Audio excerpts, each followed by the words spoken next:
juga selamat pagi buat kami selaku utama. Apa kabar hari ini? Baik, alhamdulillah. Semoga semuanya dalam keadaan sehat walafiat.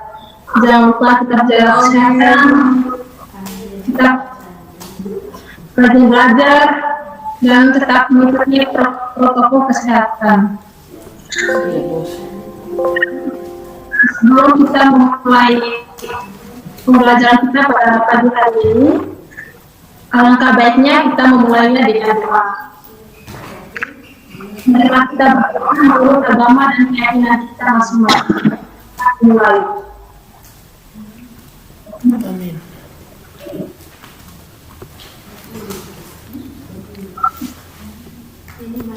Berdoa selesai.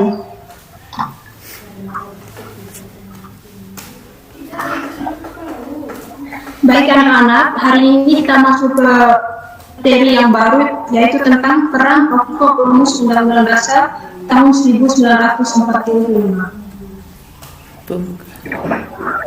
Tokoh pendiri negara Indonesia merupakan putra terbaik bangsa yang memiliki kemampuan dan visi ke depan untuk kebaikan bangsa Indonesia.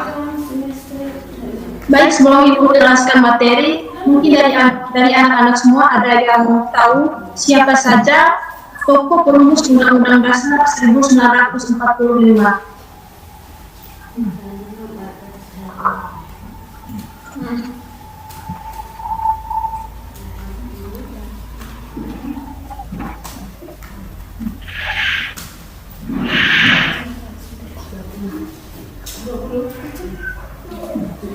Tidak tahu.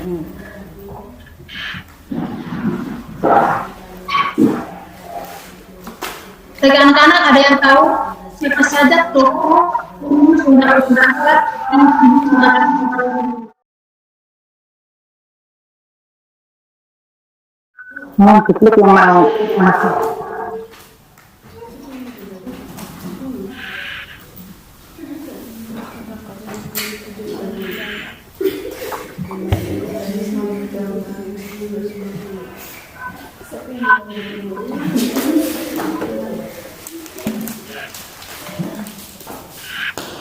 Ayo dilanjutkan. Baik, kalau tidak ada yang tahu, jadi tokoh perumus Undang-Undang Dasar 1945 yang pertama ada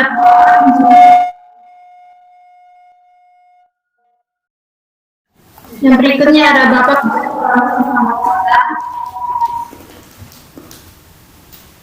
Bapak Raden. Jadi tokoh perumus Undang-Undang Dasar Mic-nya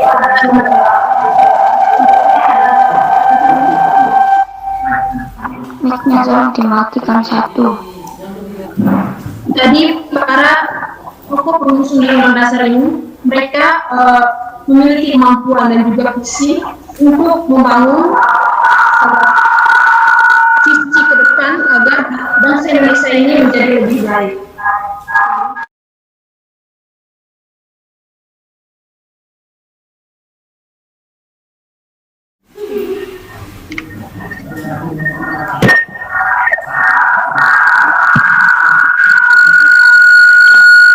Yang berikutnya, anggota BPU PKI merupakan tokoh bangsa Indonesia dan orang-orang terpilih serta dapat mewakili kelompok dan masyarakatnya pada waktu itu dengan perwakilan seluruh Indonesia, diantaranya suku, bangsa, golongan, dan pemikiran yang berkembang di masyarakat Indonesia.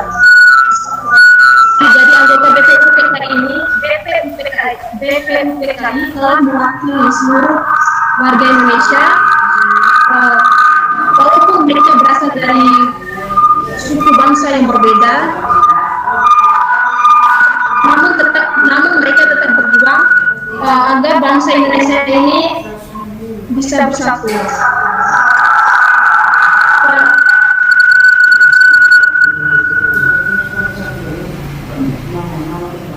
BPU PKI melaksanakan sidang dengan semangat kebangsaan dan mereka lebih mengutamakan musyawarah dan mufakat.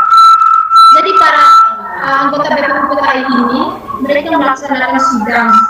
Mereka melakukan musyawarah terlebih dahulu baru agar menghasilkan hasil sidang yang baik dan juga hasil sidang yang Menunggu. oleh seluruh bangsa Indonesia. Mohon anak-anak mikrofonnya dimatiin dan juga sambil mengikuti jalan mohon terlebih dahulu.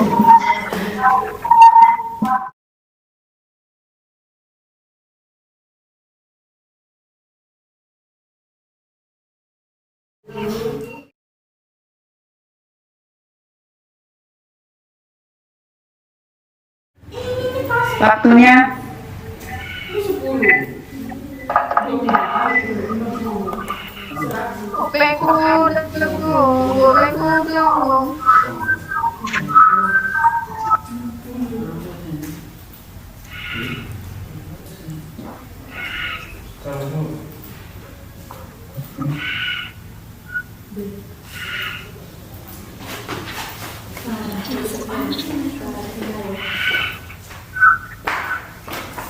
Jadi selanjutnya itu di sini kita dalam sidang pembentukan BPUPKI itu ada dua paham utama yang dimiliki pendiri sidang BPUPKI, yaitu yang pertama paham nasionalisme.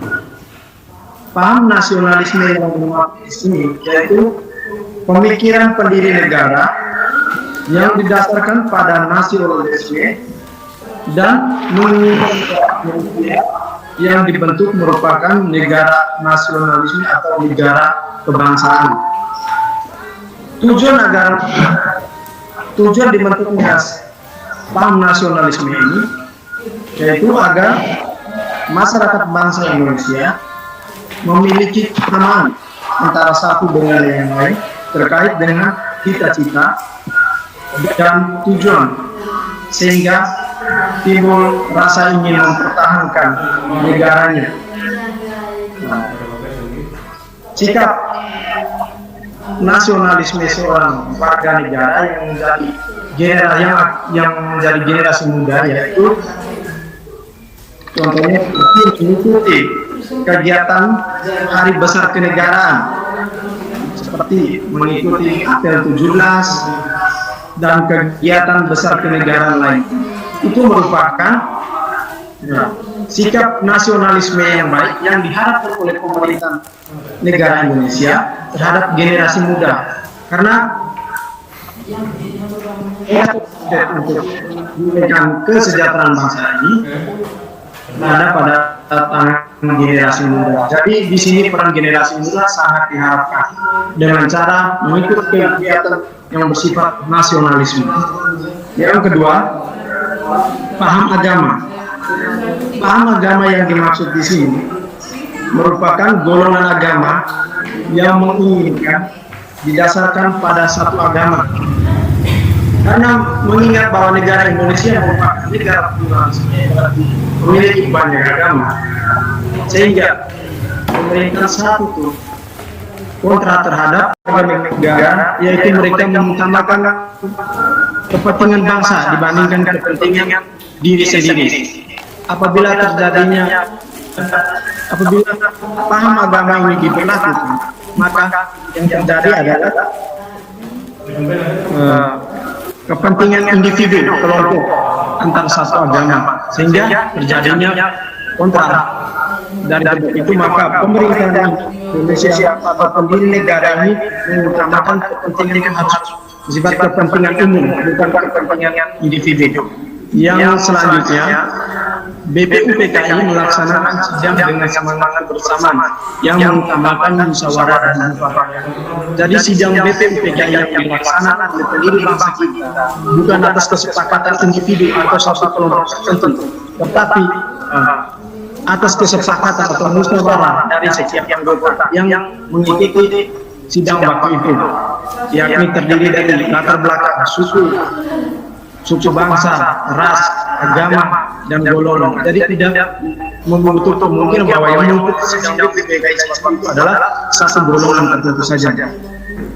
Selanjutnya, semangat kebangsaan tercermin dalam ucapan Soekarno yang menyebutkan bahwa kita hendak mendirikan negara Indonesia yang bisa semuanya harus melakukan, semua buat semua. Artinya bahwa kita semua sebagai generasi muda harus ikut bahu-membahu dalam membangun negara Indonesia ini. Jadi bukan hanya satu elemen bangsa, bukan hanya pemerintah, tetapi juga kita semua. Sebagai apalagi kita sebagai generasi muda bangsa. Itu yang sangat penting diperlukan dalam keberlangsungan mendirikan negara Indonesia ini. Terus fungsinya apa? Fungsinya untuk semua kesejahteraan seluruh Indonesia, bukan hanya satu elit politik, elit apapun kelompok tertentu, melainkan untuk semua masyarakat Indonesia. Halo? Ya. Lanjutkan. Baik, Bu. Oke, anak-anak, kita lanjut ke pembahasan berikutnya. PPT tetap ditampilkan saja, ya. Oke. Yang berikut lanjutan dari materi tersebut tadi. Di sini menjelaskan bahwa sekalipun seluruh anggota BPUPKI memiliki kepentingan yang berbeda berdasarkan latar belakangnya, namun mereka mampu menunjukkan sikap untuk lebih memilih. Loh, hilang Pak. Sabar. Oke, kita lanjut lagi. Bapak bacakan ulang ya. Sekalipun seluruh anggota BPUPKI memiliki kepentingan berbeda berdasarkan latar belakangnya, namun mereka mampu menunjukkan sikap untuk lebih memilih kepentingan umum di atas kepentingan pribadi atau golongan. Iya, tadi seperti yang sudah dijelaskan oleh Bapak Akon bahwa di mana peran-peran atau keberadaan dari tokoh perumus undang-undang maupun Pancasila ini, mereka tidak tidak memiliki kepentingan yang masing-masing ataupun mencari kepentingan di dalam di mana mereka membuat satu perkumpulan untuk mendirikan suatu bangsa. Nah, jadi mereka hanya berpikir bagaimana bangsa Indonesia ini keluar dari kungkungan atau keluar dari penjajahan yang dilakukan oleh bangsa-bangsa kolonial. Maka tujuan dari berdirinya atau bentuknya BPUPKI ini untuk menyatukan ide ataupun gagasan dari tokoh-tokoh bangsa ini. Yang hadir itu seperti yang kita tahu adalah tokoh-tokoh yang memiliki visi dan misi yang sangat visioner untuk masa depan Indonesia. Next, slide berikutnya. Oke, nah, untuk mengetahui bagaimana pribadi dari seorang tokoh-tokoh pendiri bangsa, nah kita tahu bahwa mereka adalah memiliki kecerdasan, kecermatan, ketelitian yang tinggi, rasa kekeluargaan, toleransi, dan penuh dengan permufakatan dalam pengambilan keputusan. Itulah yang diperlihatkan oleh tokoh pendiri bangsa dalam sidang PPKI.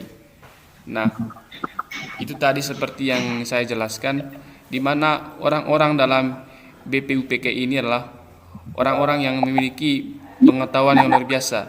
Walaupun mereka tidak sampai pada tingkat sarjana ataupun gelar profesor, tetapi mereka memiliki pengetahuan yang cukup untuk bagaimana mereka melihat bahwa potensi Indonesia untuk mendirikan suatu bangsa yang besar itu harus tercapai, karena sedari dulu Indonesia itu dijajah ataupun dikeruk habis-habisan sumber dayanya.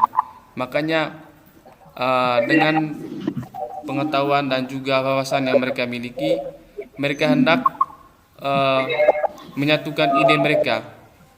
Walaupun mereka berbeda dengan satu yang lain, tetapi rasa kekeluargaan, toleransi, dan juga permufakatan itu menjadi hal yang paling urgen atau paling penting dalam suatu untuk mengambil suatu keputusan. Seperti itu anak-anak.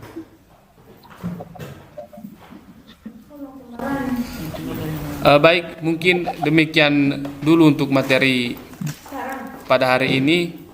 Bapak harap anak-anak semua bisa memahami berkaitan dengan bagaimana peran dan fungsi dari masing-masing tokoh, dan juga apa yang terjadi pada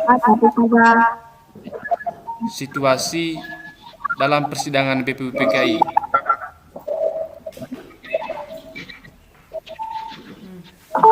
Ada yang mau bertanya?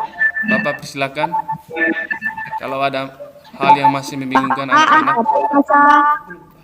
Ya? Satu bahasa Pak.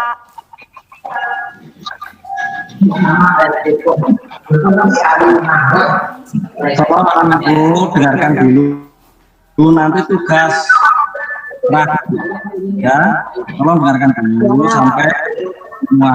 Oke, mengerti? Ya, Baik anak-anak, jadi begini, sebelum Bapak menjelaskan ke hal yang berikutnya, Bapak ingin tanya dulu, apakah anak-anak sudah memahami atau mungkin ada hal yang perlu ditanyakan yang membingungkan anak-anak sekalian? Silakan.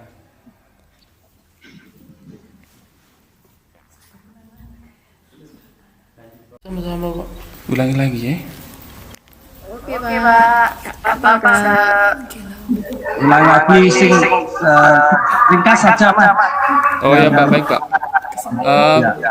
Mohon maaf Ibu yang itu saya barusan bisa bergabung karena ada sesuatu yang nggak bisa saya tinggalkan. Dan mohon maaf Bu Suci atau Bu siapa itu, maaf ya Bu ya. Nah, sama-sama Pak. Oke. Lanjut Mas. Oke, baik Pak. Jadi pokok atau inti dari pembahasan kita pada pagi hari ini ialah bagaimana kita mengetahui siapa saja tokoh dalam perumus Undang-Undang 1945. Saya kira anak-anak sudah tahu semua bagaimana isi dari pembukaan Undang-Undang 1945. Tetapi yang paling perlu kita ketahui pertama dahulu yaitu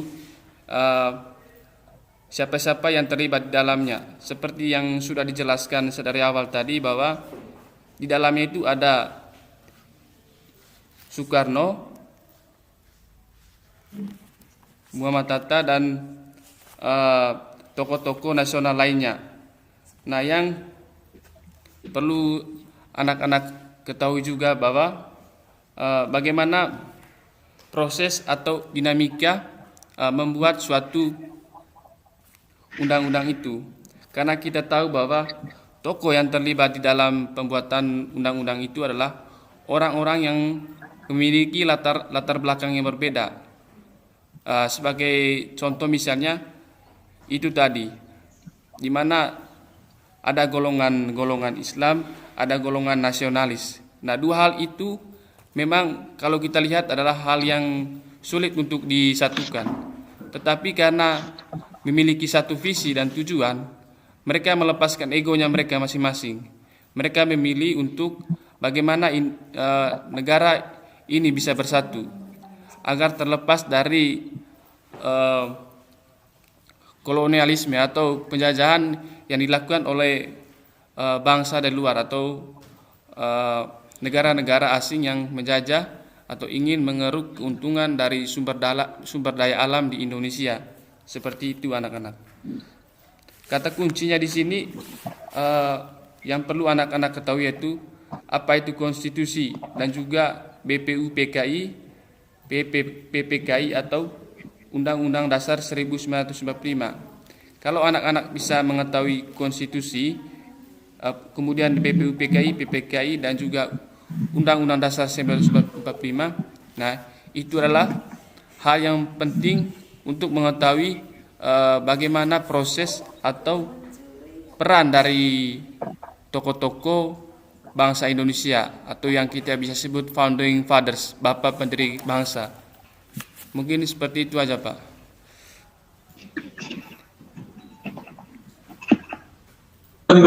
Terima kasih Mas Ahmad. Ya, Pak. Informasi yang diberikan mungkin anak-anak ada yang mau tayangnya atau gimana? Silakan saya buka.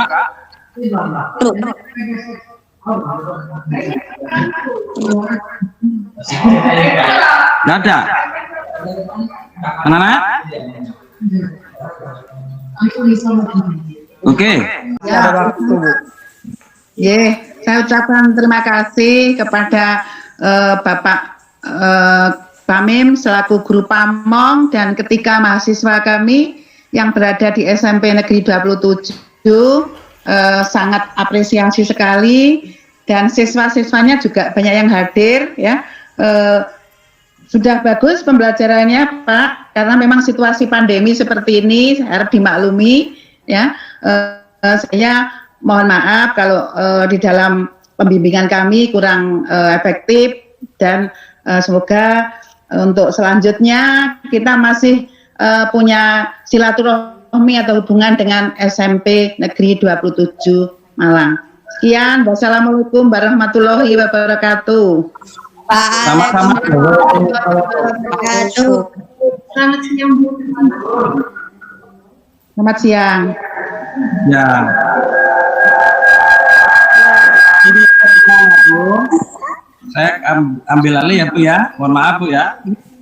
Monggo. Anak-anakku, kamu jangan lupa belajar karena minggu depan itu sudah ada kelas genap yang dimana soal-soal itu adalah 20 jumlahnya, yang 5 adalah berupa AKM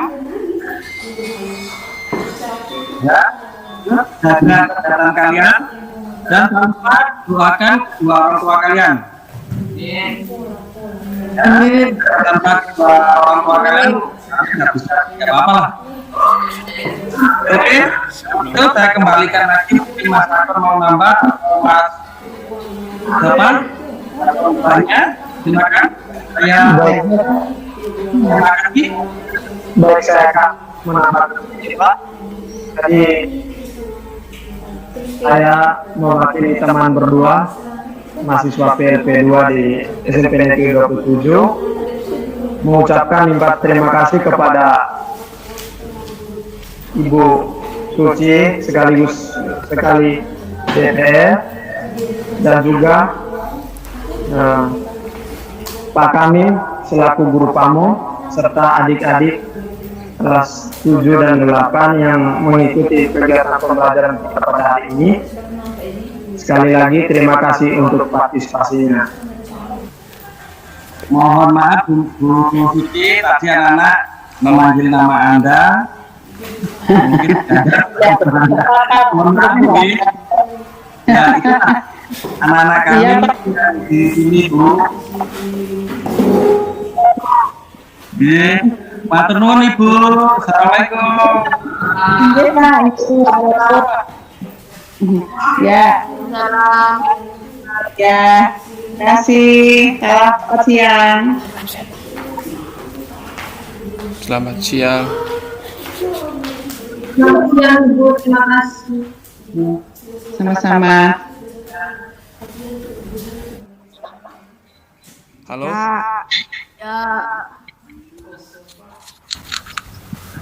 Oke, baik. Kalau tidak ada pertanyaan, mungkin untuk materinya sekian dulu. Terus tadi ada yang bertanya apakah tugas nanti diberikan. Untuk tugasnya tidak ada. Bapak atau Ibu nanti akan memberikan ulangan harian untuk anak-anak sekalian. Nanti untuk soalnya akan dibagikan lewat atau share lewat WhatsApp. Linknya akan dikirimkan lewat WhatsApp. Sudah dengar anak-anak?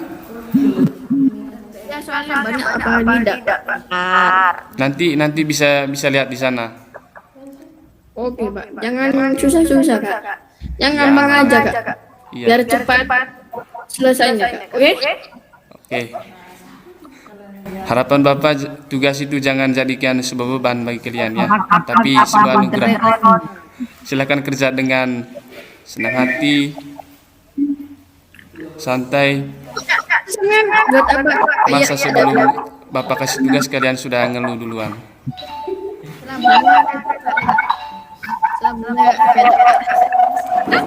Tolong mic-nya dimatikan dulu. Halo? Oke, jadi seperti itu saja ya. Untuk mengakhiri pertemuan kita pada siang hari ini, saya minta satu orang dari kalian semua memimpin kita dalam doa. Ayo.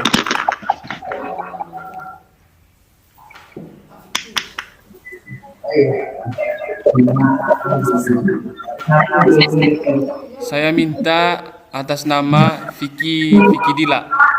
Ayo Vicky Dila.